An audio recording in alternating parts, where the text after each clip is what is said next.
Whether you are going on a holiday or a business trip, the fastest and easiest mode of traveling is by air. Let us take a look at how safe is flying. A survey conducted 22 years ago showed that about 25 million people in the United States feared flying. The survey was conducted again in March 2001, whereupon it was revealed that 20% of the population was still afraid of flying. Apart from psychological phobias, the 9/11 tragedy may have resulted in a mass increase in fears of flying, and compelled us all to think whether flying is really safe. Let's look at some statistics to see whether it is. Flying, is it safe? More than 3 million people travel by air every day. A Boeing aircraft takes off or lands somewhere in the world every 2 seconds. It is estimated that the air traffic will almost double in the next 20 years. To fly or to drive, that is the question. Statistics show that flying is 22 times safer than traveling by car.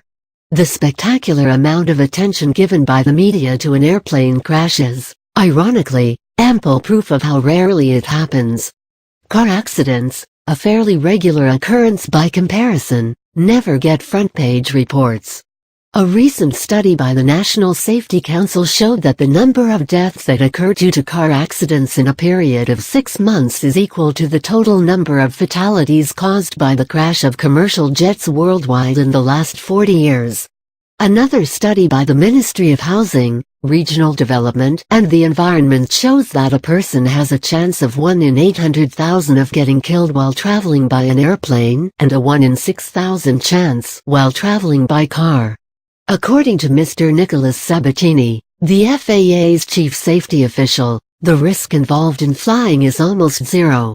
In a speech to international air safety investigators, he stated that if you flew once a day, 365 days a year, it would be 43,000 years before you had a chance of being in a crash, that 50-50.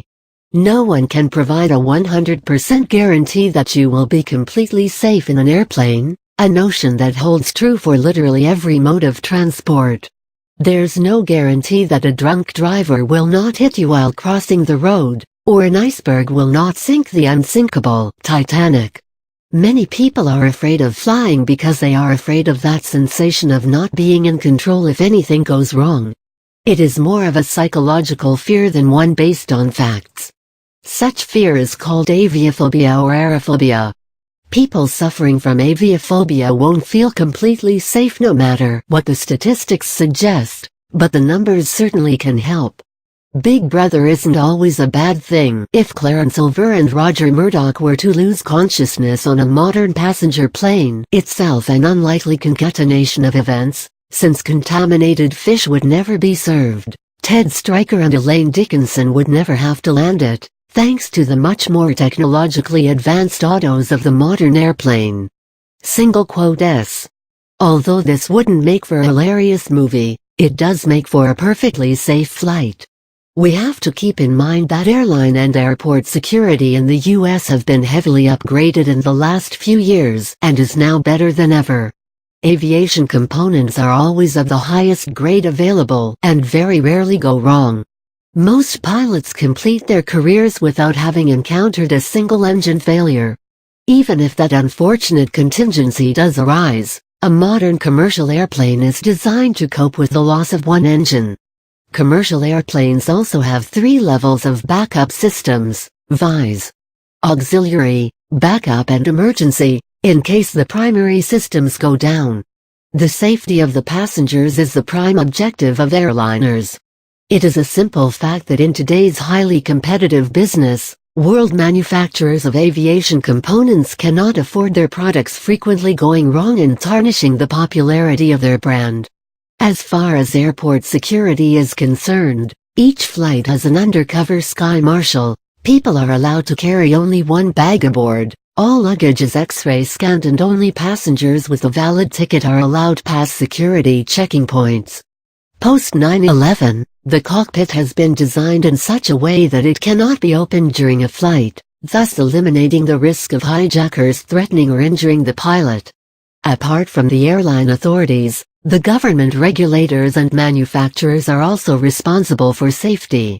Many airlines also regularly come out with pamphlets that include their travel tips for flyers, which inform them about security measures and other useful information. Flying is now so safe that statistically, you are more likely to be fatally struck by a lightning or stung by a bee than die in an airplane crash. But that doesn't mean you are going to wear an insulating costume whenever it rains or stop going to the park, does it? Flying is now more of a necessity than a luxury. In a world where time is money, it is pointless to waste more time on other modes of transport when flying is the fastest and, as statistics clearly indicate, the safest one.